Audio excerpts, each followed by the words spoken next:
पांडा हर गर्मी की छुट्टियों में अपने दादाजी के गांव जाता था। गांव का नाम सुखपुर था, लेकिन वहां की हवा में कुछ अजीब सा सन्नाटा था। पांडा का दादाजी का घर गांव के किनारे पर था।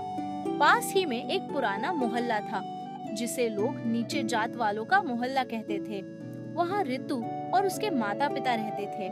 गांव के ऊंची जात वाले लोग ऋतु के परिवार को पसंद नहीं करते थे। कोई भी बच्चा ऋतु के साथ खेलता नहीं था। वह अकेली बैठकर अपना समय बिताती। पांडा जब गांव पहुंचा तो उसकी नजर पहली बार ऋतु पर पड़ी। वह गांव के तालाब के पास अकेली बैठी थी। पांडा ने उससे पूछा, तुम यहाँ अकेली क्यों हो? तुम्हारे साथ खेलने वाला कोई नहीं है? ऋतु ने उदास होकर कहा, कोई मेरे साथ नहीं खेलता, सब मुझसे दूर रहते हैं। पांडा ने मुस्कुराते हुए कहा, मैं तुम्हारे साथ खेलूंगा, दोस्त बनोगी?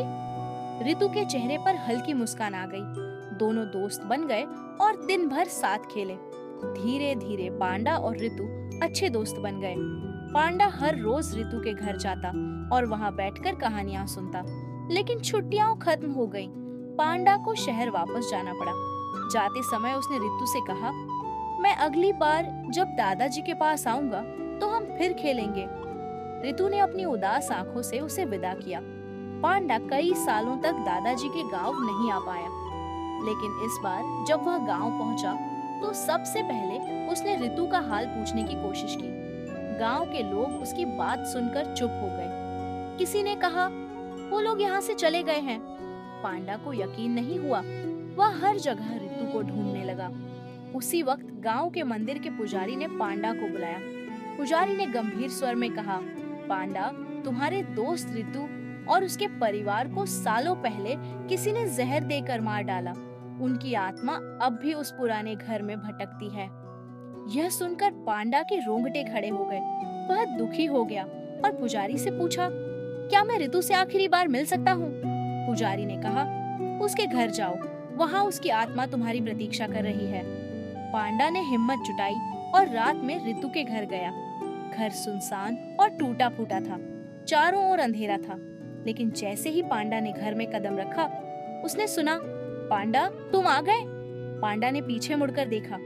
ऋतु वहीं खड़ी थी, बिल्कुल वैसी ही जैसी वह सालों पहले थी, लेकिन उसके चेहरे पर उदासी थी। पांडा ने आंसुओं से भरी आंखों से कहा, ऋतु, मैं बहुत देर से आया, मुझे माफ कर दो।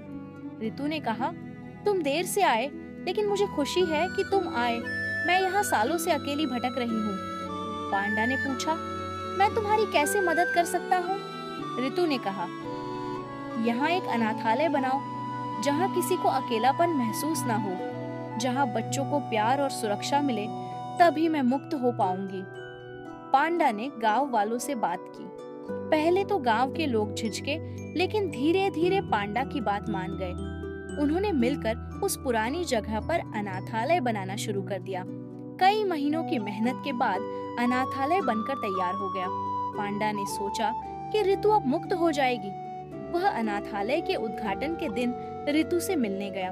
ऋतु पांडा के सामने खड़ी थी। वह मुस्कुरा रही थी। उसने कहा, पांडा, तुमने मेरा सपना पूरा कर दिया। अब मैं आजाद हो सकती हूँ। पांडा की आंखों में आंसू थे। उसने कहा, ऋतु, क्या हम फिर कभी मिलेंगे? ऋतु ने कहा, जब भी तुम मुझे याद करोगे, मैं तुम्हारे पास रहूंगी, लेकिन अब मुझे जाना होगा।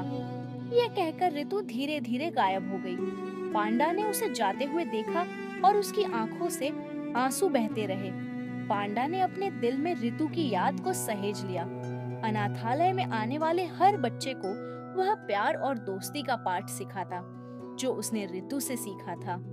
इस कहानी ने पांडा को सिखाया कि सच्ची दोस्ती कभी खत्म नहीं होती, चाहे जीवन में कितनी भी दूरियां क्यों न आ जाए। ऋतु के दोस्ती के लिए एक सब्सक्राइब तो बनता है।